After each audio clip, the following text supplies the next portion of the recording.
খেয়াল করে দেখবে আমাদের জীবনে বোকা বোকা প্রশ্ন করার অথবা আমাদের জীবনের প্রত্যেকটা মুহূর্ত নিয়ে কৈফিয়ত চাওয়া মানুষের কিন্তু অভাব নেই।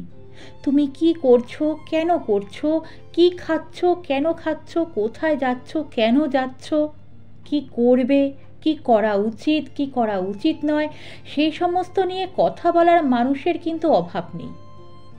অভাব নেই আমাদের আশেপাশে, আমাদের আত্মীয় স্বজনের মধ্যে, আমাদের চেনা পরিচিতের মধ্যে। তাই তাদের জন্য একমাত্র উত্তর একেবারে চুপ করে থাকা, কান বন্ধ করে, মুখ বন্ধ করে থাকা। কি বলছে আমি শুনবো না, কি চাইছে আমি জানতেও চাই না, তারা কি বলছে আমি উত্তরও দিতে চাই না। তাই চুপ করে থাকাই শ্রেয়।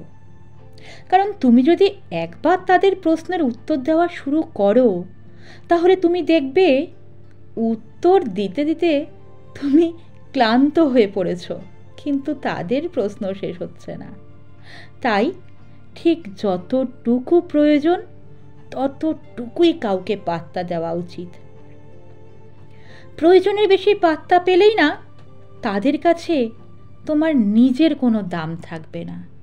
তাই নিজেকে পাত্তা দাও।